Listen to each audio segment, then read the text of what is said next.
அனைவருக்கும் என்னுடைய பணிவான வணக்கங்கள். திரு சுந்தர வடிவேல் ஐயா அவர்கள் ஒரு கேள்வி கேட்டிருக்காரு. 10ஆம் பாவத்தின் தொடர்பு 7, 10ஆம் பாவம் 7ஆம் பாவத்தை தொடர்புகிறது.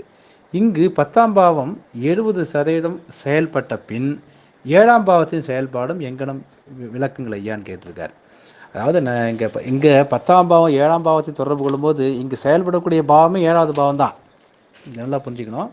10ஆம் பாவம் 7ஆம் பாவத்தை தொடர்பு கொள்ளும்போது இங்கே செயல்படக்கூடிய பாவமே 7வது பாவம் தான் செயல்படுது. அப்படி 7வது பாவம் செயல்படும் போது என்ன பண்ணுதுன்னா 10வது பாவத்தை உங்களுக்கு 70% வரைக்கும் செயல்படுத்திட்டு அப்புறம் 30% 7வது பாவம் செயல்படுது அப்படின்னு அர்த்தம் இல்லை. 7வது பாவம் தான் முழுக்கவே 100% செயல்படுது. அதாவது 7வது பாவம் தான் 100% செயல்படுது. அப்படி 7வது பாவம் செயல்படும் போது 10வது பாவத்துடைய பங்கு வந்து 70% அப்படின்னு சொல்கிறோம். அதாவது இப்போ 2வது பாவம், அதாவது இங்கே 10வது பாவம் வந்து 7 தொடர்பு கொள்ளும்போது இங்கே செயல்படக்கூடிய பாவம் 7 தான். அப்போ 7 தான் செயல்படுது.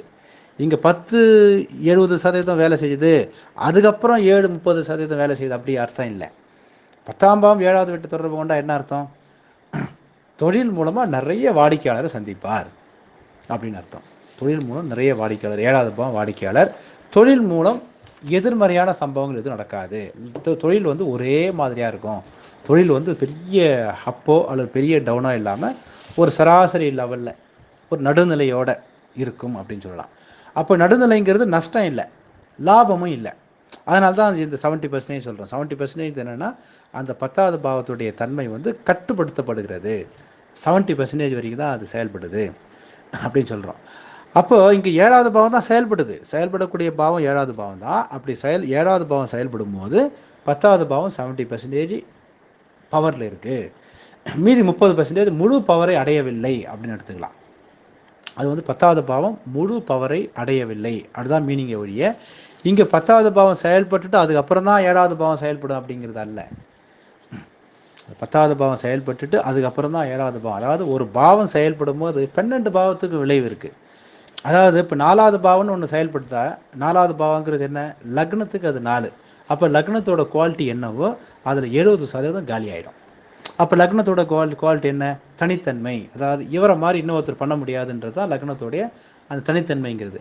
அப்போ 4ங்கிறது என்னென்னா தனித்தன்மை இருக்காது, அது வந்து பொதுத்தன்மையாக போயிடும். அப்படின்னா என்ன அர்த்தம்னா, இப்போ மெக்கானிக்கல் லைனில் இண்டஸ்ட்ரி லைனில் இருக்கிறவங்களுக்கு பார்த்தீங்கன்னா ஒரு இண்டிவிஜுவாலிட்டி இருக்காது. அவர் அப்படி மெக்கானிக்கலாக இருக்கார் அவர் அப்படின்னு சொல்கிறோம் இல்லையா. ஒரு கற்பனை திறன் இருக்காதுன்னு சொல்கிறோம் இல்லையா. அப்போ கற்பனை திறன் என்பது 5வது பாவம். இந்த 5வது பாவத்தை கற்பனை திறனுங்கிறது ஒரு இண்டிவிஜுவாலிட்டி. இந்த 5வது பாவத்தை இந்த 4வது பாவம் கெடுக்கிறதால அப்போ கற்பனை திறன் இல்லைன்னு அர்த்தம். அப்போ ஒரு ரொட்டீன் வேலை, அதாவது ஒரு வேலையை ஒரு வேலையை ஒரு மாதிரி சிஸ்டமேட்டிக்காக செய்கிறது தான் அந்த 4வது பாவத்துடைய வேலை. அப்போ இது லக்னத்துக்கு அது ஒரு மைனஸ் பாயிண்ட் தான். லக்னங்கிறது ஒரு கிரியேட்டிவிட்டியாக இருக்கணும். இந்த சிஸ்டமேட்டிக் அப்படிங்கிறது கருவி தான் ரோபோட்டு தான் பண்ணுமே ஒழிய மனுஷன் பண்ண மாட்டான் அதை. அதனால தான் ரோபோட் வந்து பெரிய பெரிய விஷயத்துக்கு இன்னும் நம்ம பயன்படுத்தலை. ரோபோட்டுங்கிறது ஒரு கருவி. நம்ம எந்திரன் படத்தில் பார்ப்பீங்க, ஒரு போலீஸ் இன்ஸ்பெக்டர் வந்து அந்த டிராஃபிக் இன்ஸ்பெக்டர் வந்து ஏதோ ஒரு சொல்லுவார், பணத்துக்கு எனக்கு ஏதோ வெட்டிட்டு போன்ட்டு உடனே கையெழுத்து வெட்டிடுவார் அவர். அந்த மாதிரி டிவியை வந்து போடுன்னு சொல்கிறதுக்கு டிவி தூக்கி போட்டுருவார். அந்த மாதிரி இதான் வந்து அந்த எந்திரதனமான அமைப்புங்கிறது. இதுதான் 4வது பாவம். அப்போ அந்த 4ங்கிறது லக்னத்துக்கு அது 70% வீக். 2வது பாவத்துக்கு பாருங்கள், 2வது பாவத்து 200 மடங்கு டெவலப் பண்ணும். இப்போ 4வது பாவம் செயல்படும் போது 2வது பாவம் செயல்படாதுன்னு சொல்லக்கூடாது.